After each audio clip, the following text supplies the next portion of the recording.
medical equipment in a vast underground parking area. Now, Tel Aviv's main hospital, Sourasky Medical Center, Echilov, distributed a video showing beds in what they say was their underground safe facility. Well, this is the latest that we're getting in the tension that's escalating between Israel and Iran, and the latest we're receiving is from the Israeli hospitals where they are preparing their underground facilities after the country launched wide-scale strikes, preemptive strikes in fact, against Iran. Now, in a video that's been distributed by Haifa's main hospital, the hospital staff could be seen delivering and installing medical equipment in a vast underground parking area. Meanwhile, Tel Aviv's main hospital, Sourasky Medical Center, Echilov, had distributed a video showing beds in what they say was their underground safe facility in order to prepare for the retaliatory attacks that they are anticipating from Iran.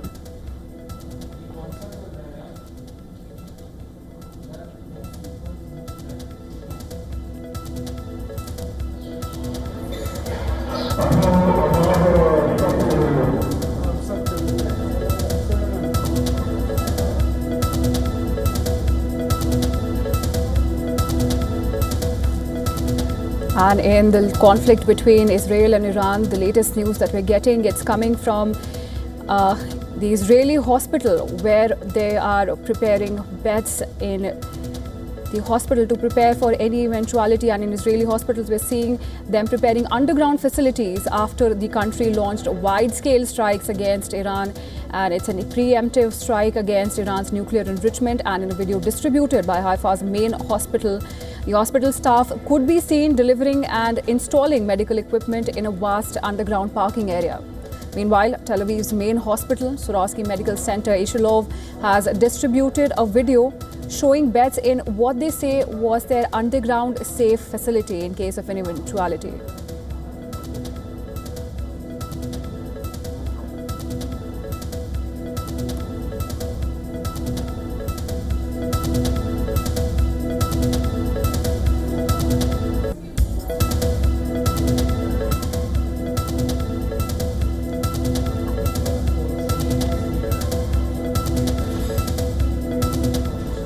And post the escalation, global reactions are pouring in, with Qatar that has expressed concerns that Israel's strikes on Iran are hindering diplomatic efforts in the region. Well, this is the latest that we're getting in a series of global reactions. Here we have Qatar that's expressed strong concerns that Israel's strike on Iran are hindering diplomatic efforts in the region and are just going to escalate tensions in West Asia.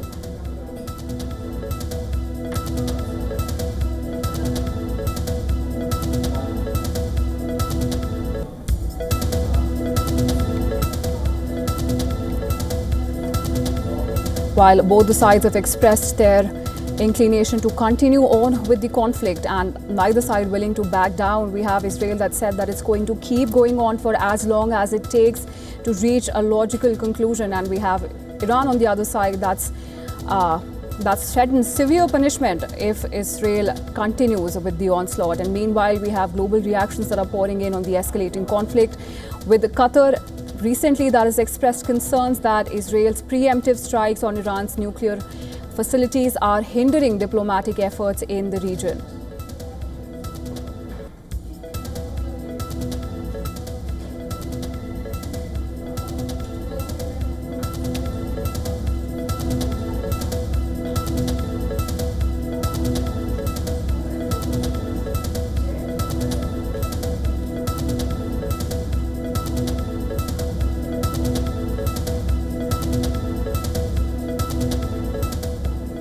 And in more news from West Asia, Israeli hospitals are preparing their underground facilities, as we've discussed, and after the country launched wide-scale strikes against Iran. In a video that surfaced, it could be seen the Haifa's main hospital, Ramban hospital staff, it could be seen delivering and installing medical equipment in the vast underground parking area. Meanwhile, Tel Aviv's main hospital, Sourasky Medical Center, Echilov, distributed a video showing beds in what they say was their underground safe facility. Now, in the eventuality of a retaliatory missile and drone attack from Iran, Israel is taking precautions. It has closed off its airspace. Schools have been shut for the day, and meanwhile, the retaliatory attack is understood to be imminent. with both sides. They have made their stances very clear. We have Iran that's saying that it's going to take a severe action and severe punishment, not just against Israel for the attacks, but also going to target US for its support of Israel. And we have Israel on the other hand saying that it is going to keep going on at it for as long as it takes to reach a logical conclusion.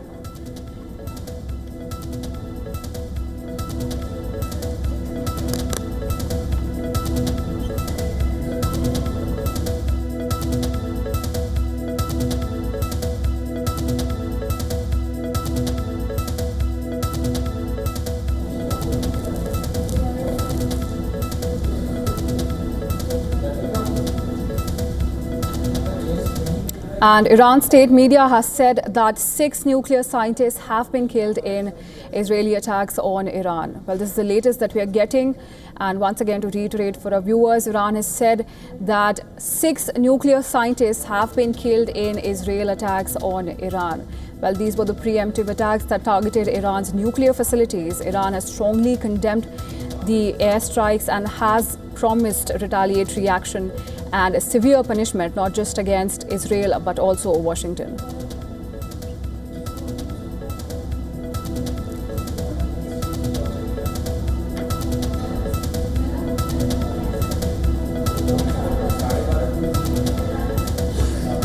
Well, tensions have been simmering in West Asia, where Israel has closed its checkpoints in the occupied West Bank, and the tension is not going to simmer down in either of the country's case. We have Iran, which has strongly condemned the airstrikes from Israel and has also put responsibility on Washington.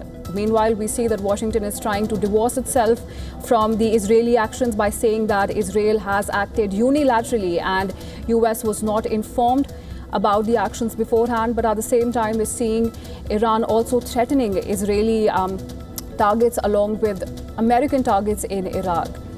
Meanwhile, on the other hand, we have Israel that's saying that it's going to keep at it until the conflict reaches its logical conclusion.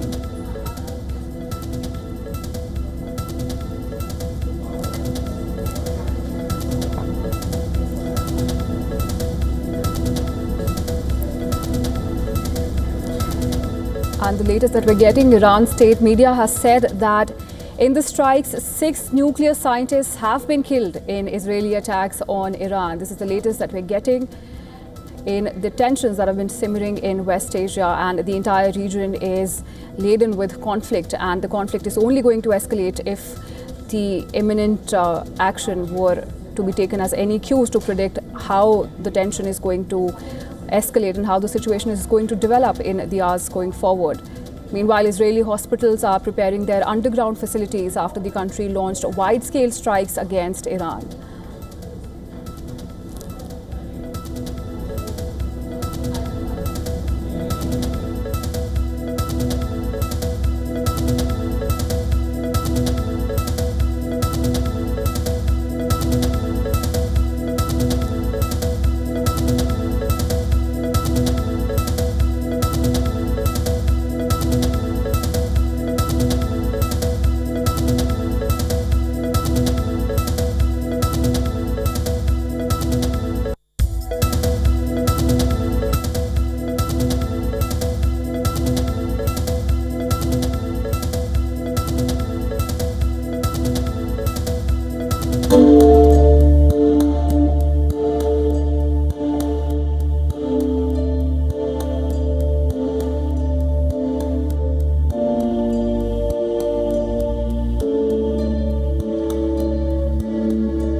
And a large-scale DNA sampling drive is underway to identify the victims of the airplane crash in Ahmedabad.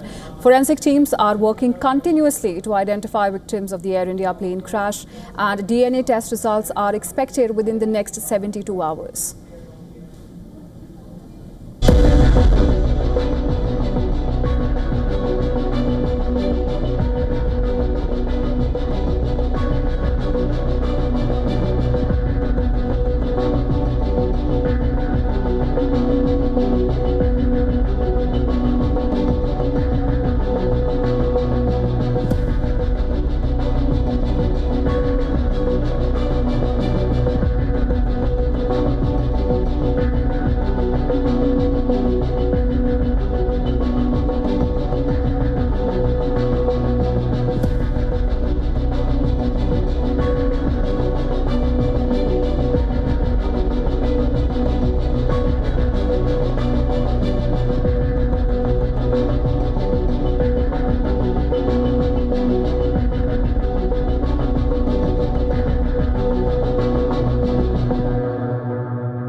India's Prime Minister Narendra Modi visited the crash site in Ahmedabad today.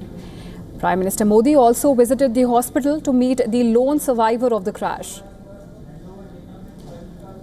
Now, to get you up to speed with all the latest developments, a London-bound passenger jet crashed in Ahmedabad on Thursday, killing at least 265 people. Now, that's the official figure that we're getting right now. And these people were on board and also on the ground.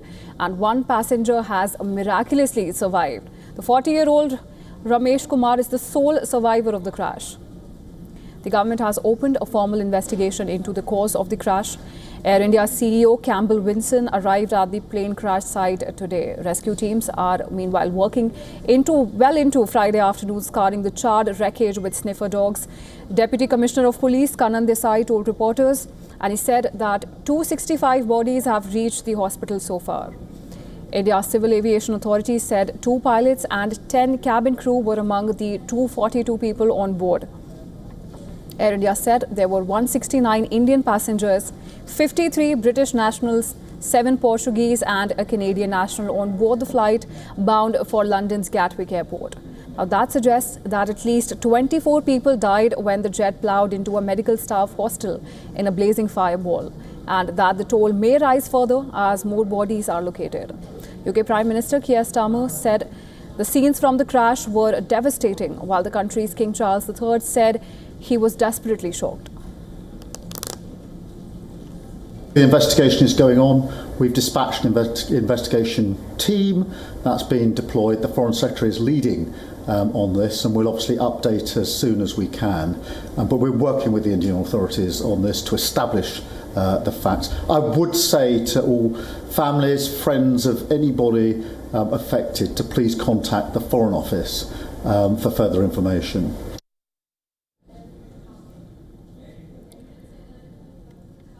Right.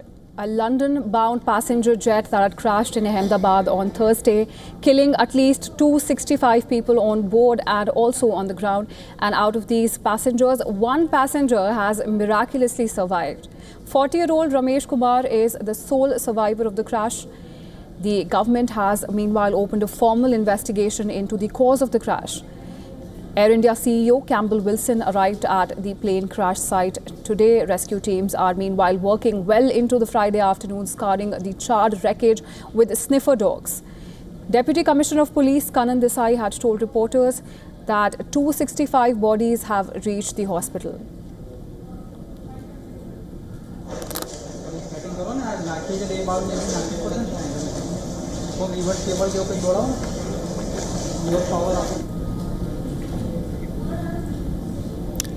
And for more than this, we are now being joined by Captain Assan Khaled. He's a veteran IAF pilot, ex-airline captain, instructor and examiner. He's an aviation expert with over 40 years of experience. Thank you so much, sir, for joining us on the broadcast at WION World is One. All right, very tragic accident, and we have been covering, and you have been covering it very nicely and very professionally. It is wrong for us to conjecture the reason and the fault that would have caused such a tragic accident.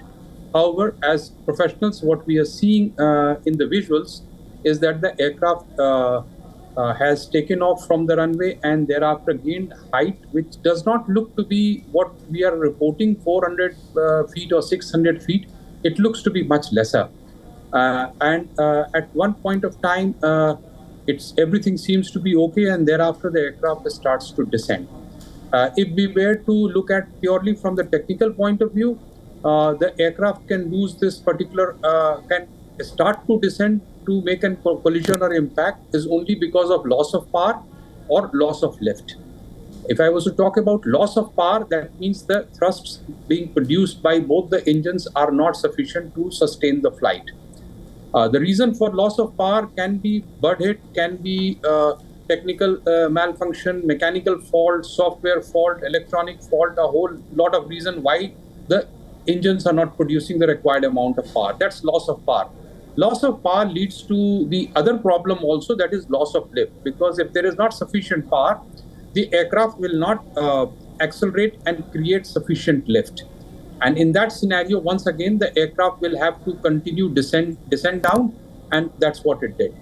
That seems to be one of the most probable reason for a catastrophic event like this. However, an outside chance is also because of loss of lift. As I said, loss of power leads to loss of lift.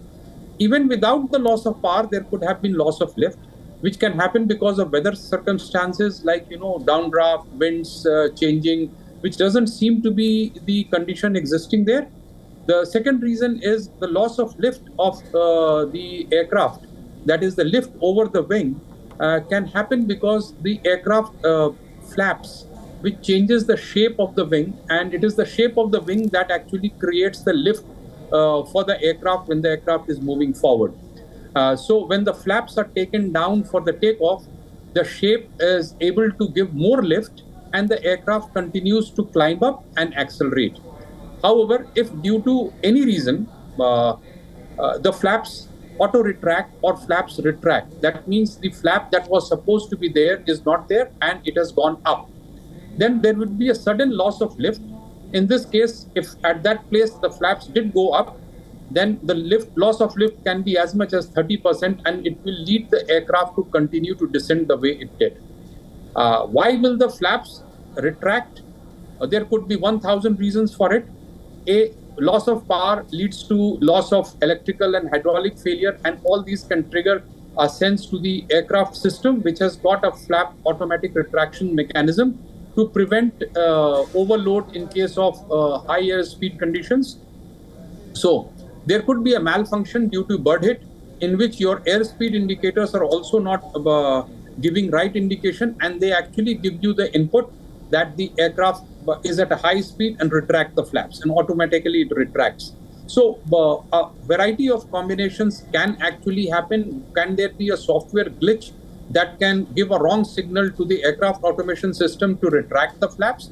And there could also be an outside chance that it was also retracted because of the situation that commanded the pilot to ask for a flap retraction. So, in my opinion, there is no way that we can conclude except the fact that the landing gear was down. In all probability, it should have been up. The reason for the landing gear being down could also be loss of engine power, because if there is a loss of engine power, the aircraft is actually electro-hydraulic and the landing gear won't go up. So the landing gear continues to remain down is a point of investigation, and that could have happened because of loss of power as well. It could have happened because of loss of electrical signals also.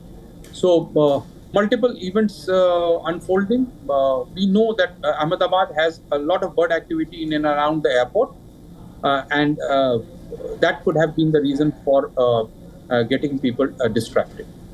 Right, sir. But of course, we'll have to wait for the final report from the investigation to ascertain what the exact cause was. But what we do know for now is that we've recovered the black box, and we also know that Boeing has also sent a technical team to help with the investigation. So, sir, given that information, help us understand what would the next few hours or perhaps days look like in terms of procedure and the timeline that's in place to make sense of the situation.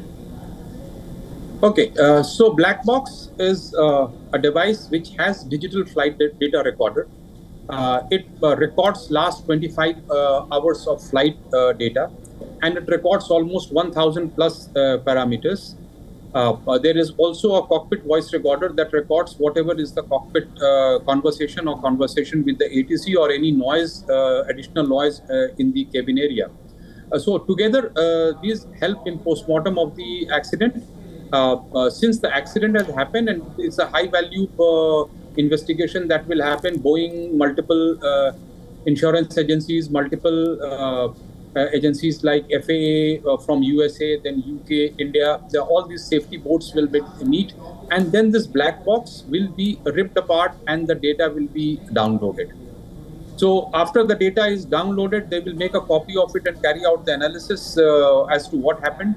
And only then we will come to know where the engine's producing the required amount of thrust, where the control surfaces at the required deflection or not. Was there any bird hit that caused engines to have a variation of performance? Right. All these things we will come to know, but it won't happen within 72 hours.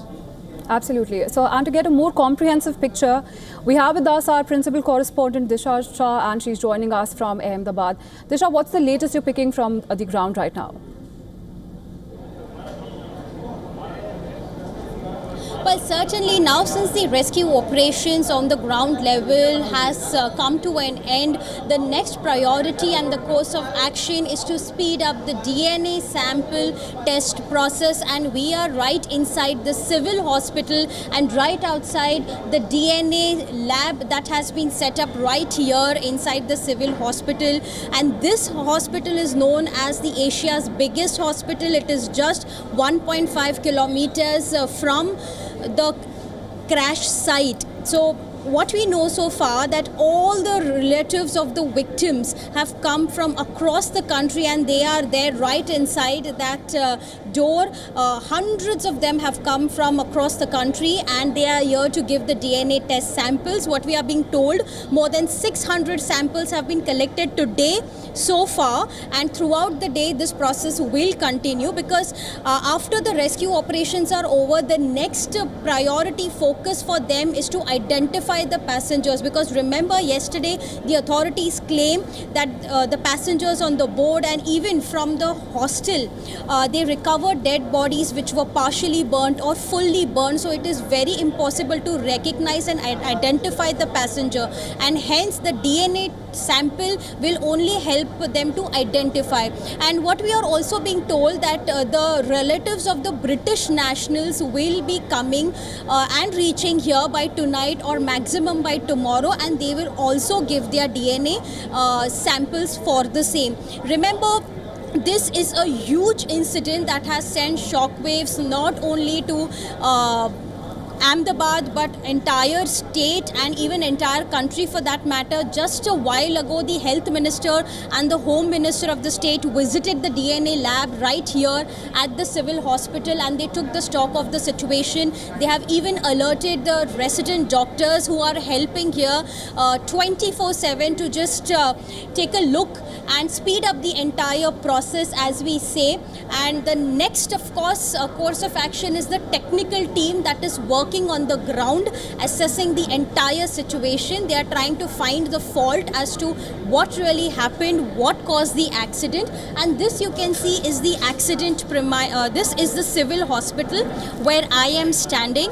Here hundreds of relatives are patiently waiting to actually get some updates about their loved ones, about what exactly has happened to them, because there is no update at all as far as from the authorities are concerned. Here on my right, you can see there are some relatives who are patiently waiting to get some update from the medical authorities here or from the government authorities. As you can see, the relatives here are waiting for more than 20 hours since the incident has taken place.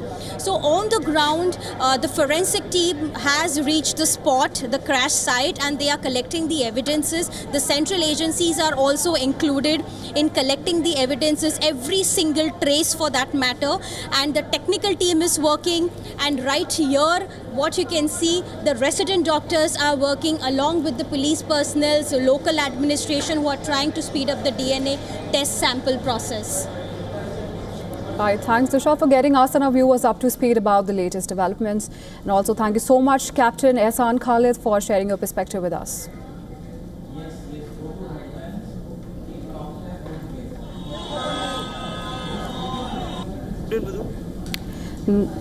Now let's take a look at all the top stories making headlines across the globe. Israeli Air Force claims that its fighter jets have begun to shoot down the drones launched at Israel from Iran. Now the drones are being intercepted outside the Israel's borders, claims military officials, and those not intercepted early are expected to reach Israel within an hour or so.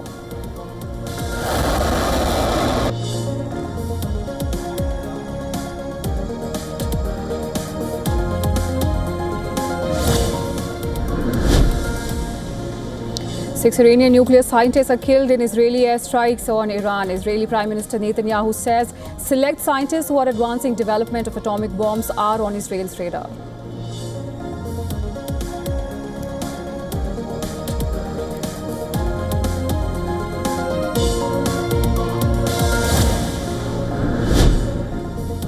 Gaza mediator Qatar criticizes the wave of Israeli strikes on Iran and says it hinders attempts at de-escalation and reaching diplomatic solutions.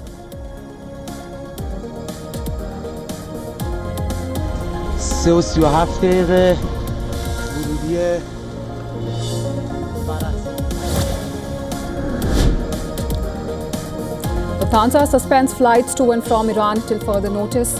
Emirates Airlines cancels flights to Iraq, Jordan, Lebanon and Iran. Iranian, Iraqi and Israeli airspace not to be used for overflights for the time being.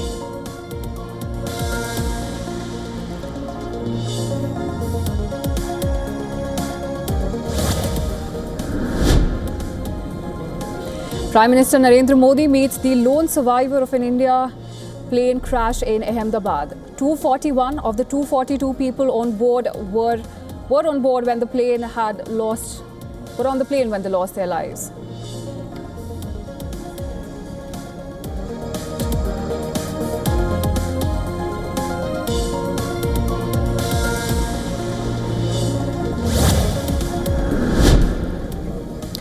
DNA sampling drive underway to identify the victims of the Air India plane crash in Ahmedabad. Samples are being collected from relatives of the victims. Now results are expected in 72 hours.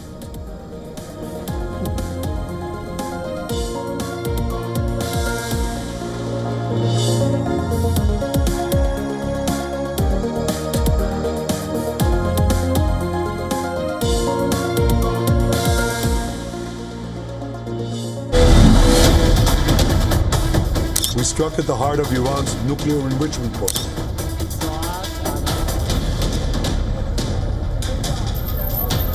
We struck at the heart of Iran's nuclear weaponization program.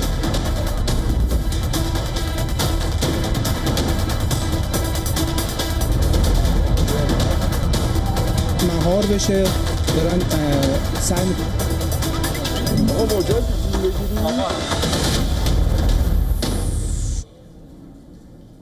The top story we're tracking for our viewers is coming in from West Asia, where Israel says its fighter jets continue to attack nuclear facilities across Iran. Well, according to the Israeli military, 200 jets have been involved in raids on Iran, in which about 100 targets were struck. The IDF said that Iran launched about 100 drones towards Israel following a wave of Israeli airstrikes across the Islamic Republic, and that Israeli fighter jets have begun to shoot down the drones launched by Iran. A military official had said the drones are being intercepted before they enter Israeli territory. Well, this as Iranian Supreme Leader Ayatollah Ali Khamenei warned that Israel would suffer severe consequences after launching deadly attacks on Iran.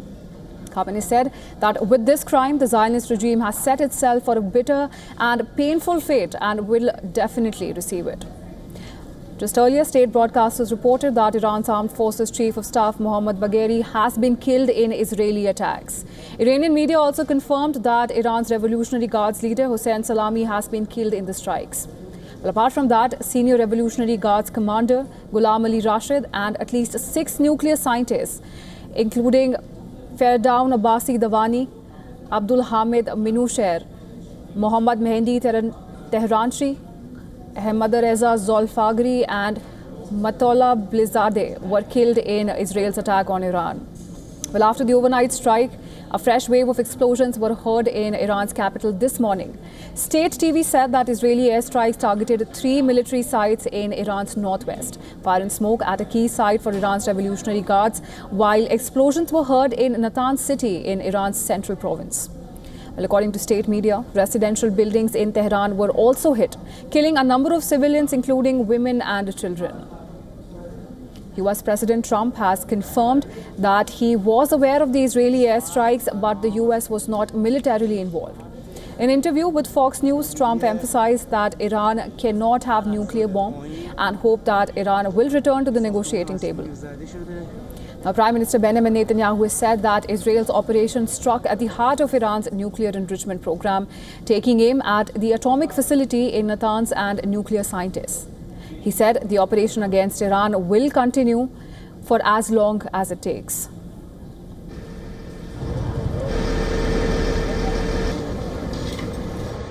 We struck at the heart of Iran's nuclear enrichment program. We struck at the heart of Iran's nuclear weaponization program. We targeted Iran's main enrichment facility in Natanz. We targeted Iran's leading nuclear scientists working on the Iranian bomb. We also struck at the heart of Iran's ballistic missile program. Air traffic was halted at Tehran's main international airport, Imam Khomeini, where neighboring Iraq has also closed its airspace and suspended all flights at the airport. Jordan has said that it would not allow its airspace to be violated and vowed not to become a battleground in any regional conflict. Well, Israel has declared a state of emergency, closing its airspace. Meanwhile, people in Tel Aviv stock up on essentials amid fears of Iranian retaliation.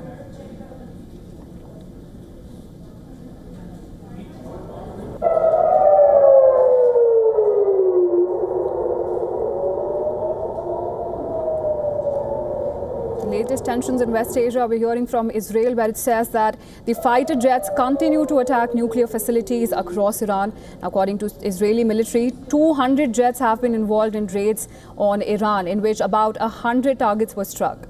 The IDF has said that Iran launched about 100 drones towards Israel following a wave of Israeli airstrikes across the Islamic Republic, and that Israeli fighter jets have begun to shoot down the drones launched by Iran.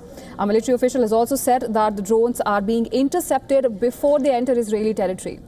Well, this as Iranian Supreme Leader Ayatollah Ali Khamenei has warned that Israel would suffer severe consequences after launching deadly attacks on Iran. Khamenei has also said that with this crime, the Zionist regime has set itself for a bitter and painful fate, and it will definitely receive it. We also know that earlier, the state broadcasters reported that Iran's Armed Forces Chief of Staff Mohammad Bagheri has also been killed in Israeli attacks. Iranian media also confirmed that Iran's Revolutionary Guards leader Hossein Salami has been killed in the strikes. Now, apart from that, senior Revolutionary Guards commander Ghulam Ali Rashid and at least 6 nuclear scientists were also killed in Israel's attack on Iran. After overnight strike, a fresh wave of explosions were heard in Iran's capital this morning. State TV said that Israeli airstrikes targeted 3 military sites in Iran's northwest. We could see from the visuals that have surfaced fire and smoke at a key site for Iran's Revolutionary Guards, while explosions were ringing in Natanz city in Iran's central province.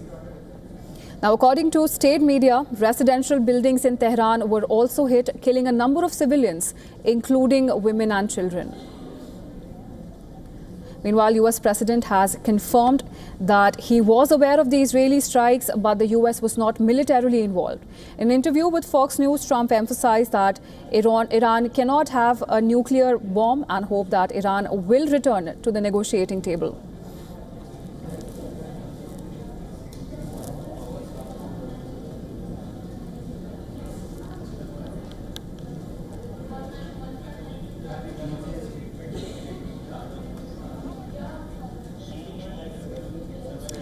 And now for more, we're being joined by Dr. Javi Dunford. He's a lecturer of Iranian politics at Reichman University in Israel, West Asia. He's an analyst and co-author of The Nuclear Sphinx of Tehran. Thank you so much, sir, for joining us on the broadcast.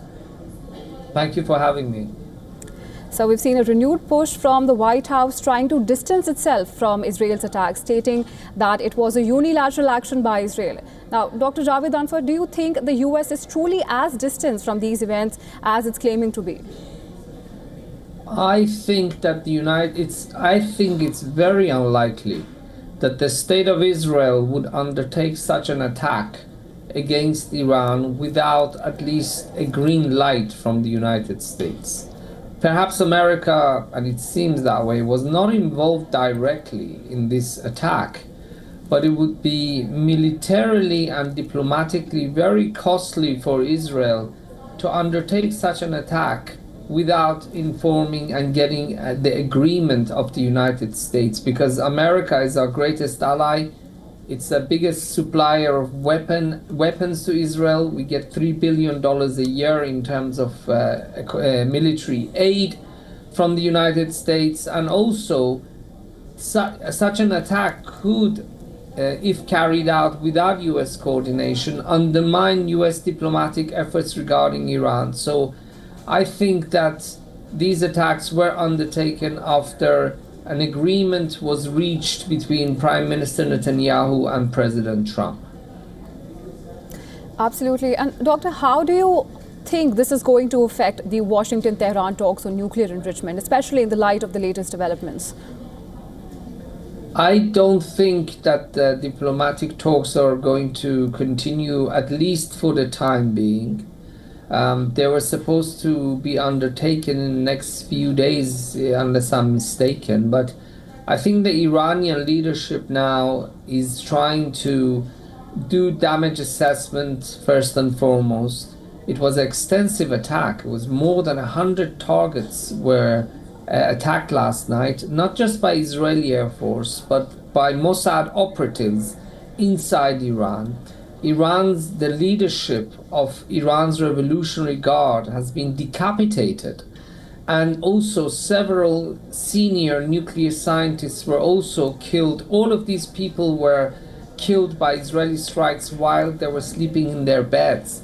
So I think first and foremost, Iran is going to do a damage assessment. Secondly, it's the retaliation, and we are awaiting, as we speak, the arrival of 100 Iranian drones. They are supposed to arrive in the next 3 to 4 hours.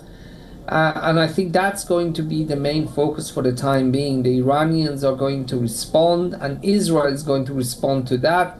So in the short term, I think we should at least look out for the military confrontation between these two countries. And I think its result will impact America's efforts to stop Iran's enrichment program, either through military operations or through diplomatic means. Right. So, and with neither side seeming to and willing to back down, Iran's Supreme Leader Ayatollah Ali Khamenei has called for severe punishment against Israel for the attack, while Israel says that it will keep going for as long as it takes. And we know that this is going to transform into a military conflict. What shape and form would that military conflict is going to take, and how is this going to manifest? And also, do you think the situation is there any chance of it de-escalating even after the meeting that Trump is planning to hold with both the nations? Is there even a slight possibility of that de-escalating? You know, you're asking a very good question about de-escalation.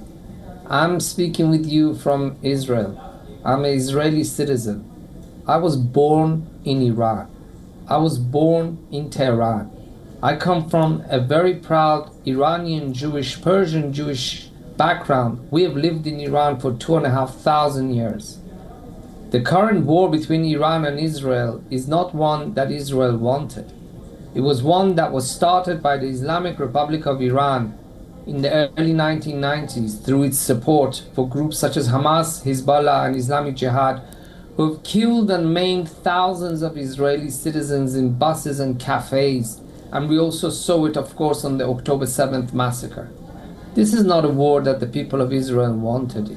This is a war that was imposed upon the people of Israel. And at the time, for now, it's extremely unlikely that there would be de-escalation, because the Islamic Republic of Iran, and I'm talking about the leadership, not the great people of Iran. Iranian people are wonderful. The leadership of Iran is the only leadership in the world who denies the Holocaust, calls for the elimination of the State of Israel. And according to Prime Minister of Israel, it has recently started using enriched uranium to make a nuclear weapon. The red line has been crossed, and I think there is no chance for de-escalation because of the actions and policies of the leadership of the Islamic Republic of Iran.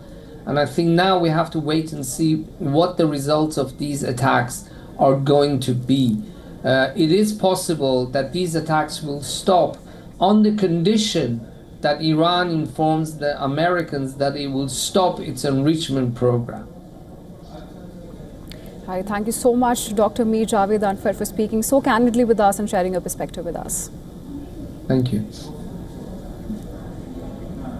All right, and moving on, there's been a major escalation in the long-standing tension between Israel and Iran. Let's get you caught up on the top developments from this rapidly unfolding story. Israel has launched airstrikes deep inside Iranian territory in a mission named Operation Rising Lion. The strikes targeted Iran's nuclear and military infrastructure.